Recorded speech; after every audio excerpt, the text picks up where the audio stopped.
Smartwatch, fitness tracker, or not sure what you really need? I'm Lexy, your resident watch enthusiast, and I'm here to help you out with everything you need to know when it comes to buying a wearable.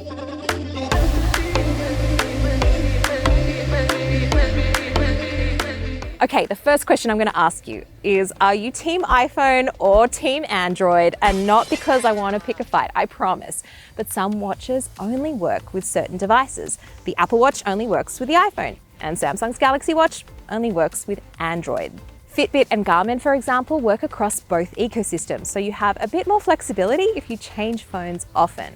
There are so many different types of wearables, so let's drill down a little bit to see which one might be right for you. Now, your main choice is smartwatch or fitness tracker, then it's a matter of price and major features.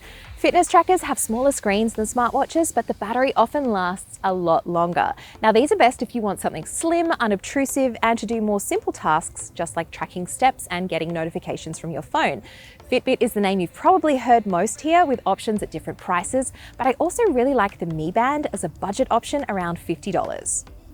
Then you have general smartwatches, usually in the region of around $300 to $500 US. Now that's anything from the Apple Watch, Galaxy Watch, and Pixel Watch, while brands like Fitbit and Mobvoi also have options that fall into this category. Budget smartwatches also exist under $250, but they won't have as many bells and whistles. For example, the Apple Watch SE doesn't have an always-on display, but don't let that put you off, because maybe a simpler smartwatch is all you need. You can even get lesser-known brands like Amazfit watches for less than $100. Now, there are some trade-offs with sensor accuracy, but maybe you don't really mind. Premium smartwatches are in the region of $500 and up. Think the Apple Watch Ultra, the Galaxy Watch 5 Pro, the Garmin Fenix and Epix line, Suunto watches, and so on. Now, these have a specialized focus on fitness, with longer lasting batteries and better durability, plus extra software features that target specific sports like, say, scuba diving, golf, or running. Thought we were done? No, you can even look at a hybrid watch that blends the best of old and new. So think an analog watch face with a tiny screen for notifications. This looks like a classic watch on the outside, but inside does pretty much the same as a fully fledged smartwatch, usually with way better battery life. And sliding in right at the end are smart rings like the Aura. Now, they don't have screens and are a more passive way to track your sleep and fitness.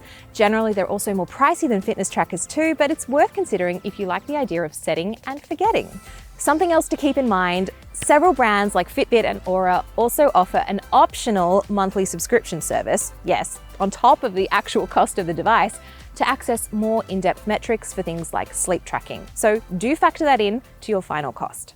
Next, are there any must-have features that you want? Pretty much all smartwatches and trackers these days can get notifications from your phone. They can track a variety of workouts and even track your sleep. But things like an ECG or electrocardiogram and heart health features like irregular heart rhythm notifications are slowly becoming standard too.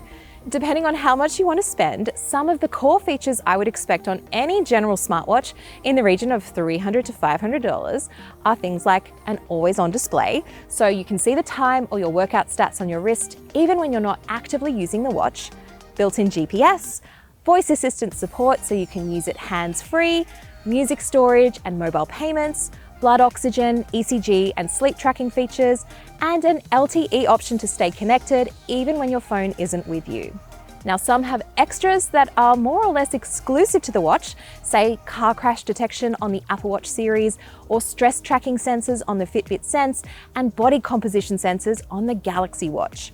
And don't forget about third-party apps, because some watches have bigger app stores than others. The Apple App Store and Google Play Store have the biggest selection for their respective watches.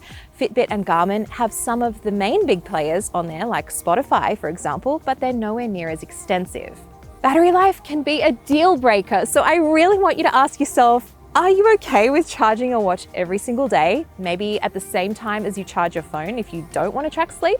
Or are you a, I need a week's worth of battery type of person, like me? There's no right or wrong answer here, but in my experience, it is nice having a watch you don't constantly need to charge, especially if you want to track sleep overnight or you are traveling. The Apple Watch and Galaxy Watch both last about a day to a day and a half with regular usage, but they also have Ultra and Pro models that can go several days between charges. Models from Fitbit and Garmin can last multiple days to even a week, and sometimes even several weeks before running out of battery, but the trade-off is usually you don't get as nice of a screen.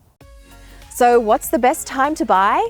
That's definitely around big buying holidays like Black Friday and before Christmas, but the big factor I always like to tell people who ask me, when should I buy a new smartwatch, Lexi?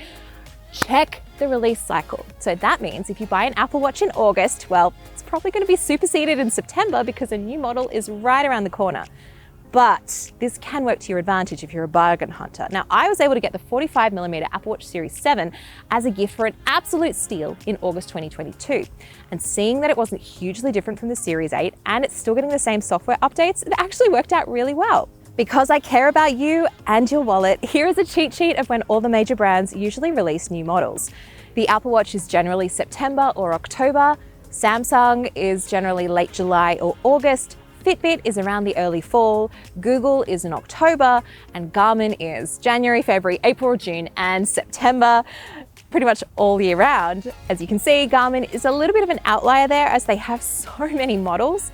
That one might take a little bit more research on your part, but I am always happy to help you. So if you have a buying question about which watch to get, chances are I've probably worn and tested it myself, so drop me a comment down below. You can also find me on your favorite social media network at Lexy Savvides, and I will catch you later.